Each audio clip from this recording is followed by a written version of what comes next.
It turns out she actually is blind. And everybody give it up for Lori Dew.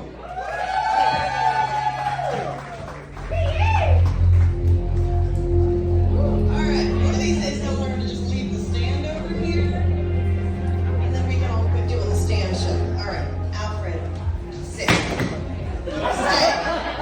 Don't move. Oh my god, how are we doing today, guys? Hell yeah, that's what I'm talking about. Okay. Alright, so shit's been a little bit weird, right? There is currently a UFC fighting cage going up on the front of the White House lawn. I think because Melania Trump just doesn't want him to be able to reach her at night anymore. But I'm not entirely certain. I can't say that. I can't physically prove that despite the fact that she shies away every time he touches her. But that's just me. Also, gas prices are so high that I, a legally blind, permanent non-driver, am somehow paying more for gas. So I think we should take part in a very necessary medical procedure together as a community. Some of you will be familiar with this. What we're going to do is we're going to recalibrate your clown shit meter. Has anybody ever done this before? Alrighty, not enough of you, which is good. Okay, alright, so scientists recommend doing this about 37 times a year, particularly in times like these. These are very real scenarios that have been tested by very real human scientists. And these have been tested to be absolute clown shit. So we'll give you a scenario and say, that's what? And you'll say, clown shit. Oh, you guys are with me. I love you. Hell yeah. Alright, so first scenario, where are my chronic pain people at? My chronic depression, stressy, anxiety, depressing. That's my people. On an average day, I've got bone pain, joint pain, brain pain, ass pain. There's something wrong with virtually every part of me. And y'all feel it too. There's boss music playing like all the time in the background. And you don't know why you hurt, but you know it was somehow your fault. So that's cool. But then you go to the doctor. And somehow, you have no pain. You have no symptoms, actually. For the first time in your life, you're perfectly fine with it, you know it? My solemnest prayer to God is that from the waiting room to his office, I have shat myself the whole way. I need to make sure they've seen it. So they can be absolutely certain, because I am a woman talking to doctors and they won't believe me otherwise. That's what? Clown shit. There we go. That's okay. You're allowed to be a little slow on the first one. We're just getting started. Alright, okay, so our second one. I go to a lot of bingos, and when you go to a lot of bingos in the same city, you run into a lot of the same people. And the group that you run into is usually old people. So when you go to regular free bingo, or weed bingo, or dirty bingo, some people are going to see you do some things. So when the old ladies who go to regular bingo with you see you win a moaning contest at dirty bingo so you can win some pretty little sex toys, they're going to come up to your table at the next normal sports bar, and they're going to be like that kid in the Shrek movie that goes up to his dad, and he looks at Shrek and he goes, Daddy, make him do the roar. Do the roar. Do the roar, Daddy. Except now I got a little old lady to me hunched over going, do the mound. Do the mound. And I gotta do the mound because I'm autistic and a little old lady is asking very nicely. That's what? Clown shit. Damn right, that's clown shit. Alright, so in addition to autism, I also have ADHD. So I got that high quality ADHD McWalker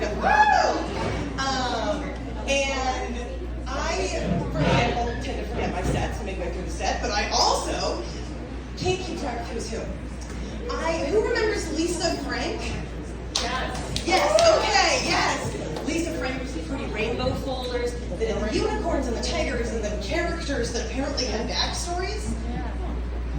Hey everybody, we're going to start the show really quick because we have somebody in the audience who needs medical attention. Again, a great big round of applause for Lori Dew. Alrighty. Okay, Alfred, you know the drill.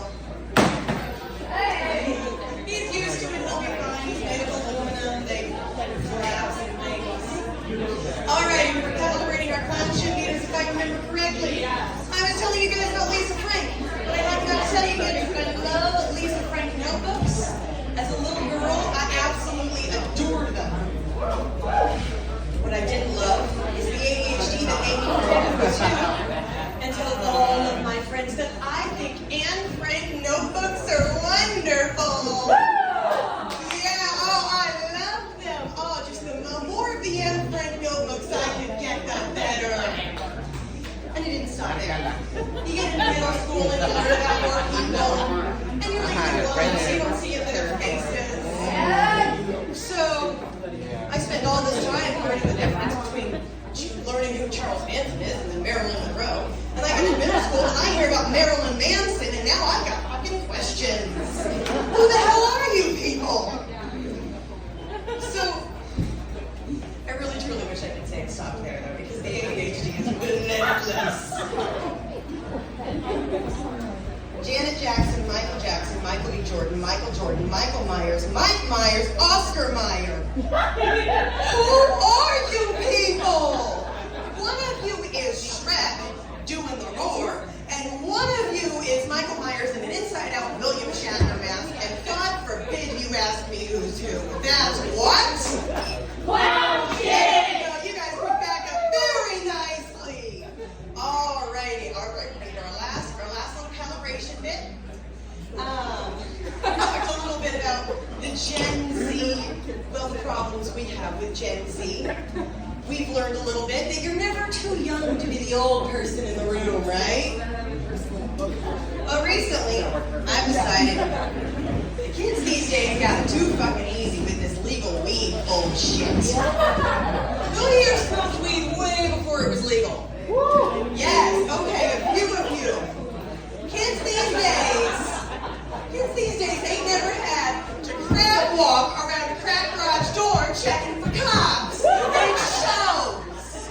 Kids these days never had to speed pack their paraphernalia like they're performing a magic trick. Okay, I was with some friends the other day. We're out in her truck that has no air conditioning, so the windows are all open. Thank God it's legal here. And I look at her and I go, hey, you want to have a little gardening session? And she goes, oh, you know what? I'm sitting with the windows open. I could use some fresh air. I said, oh, let's do this. And this little Gen Z just got his car twerp in the back seat. Goes, why did you just let me smoke weed? Because, motherfucker, I remember walking a mile to a park bench on a back trail covered in poison ivy so I could smoke one joint.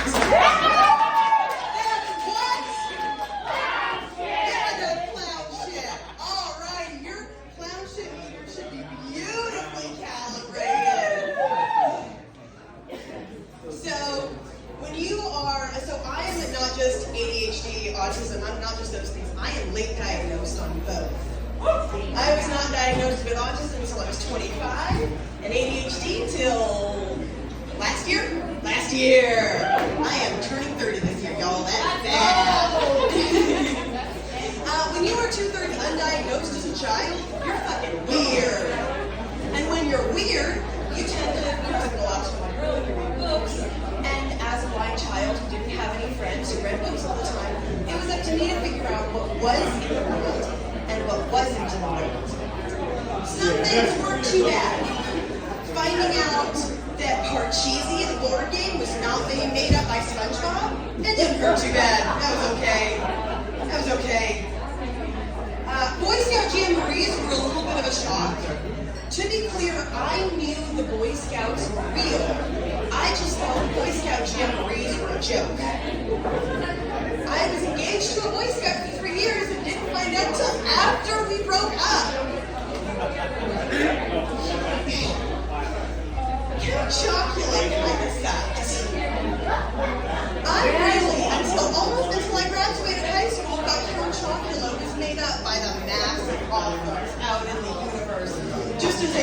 book cereal.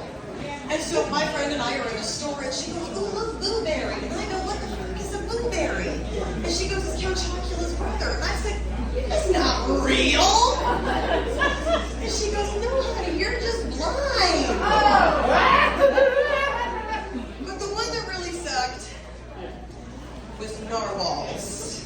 To be clear, before every set, I have to verify narwhals are real because I cannot remember. For some reason, that information will not stay glued in my head that they are real.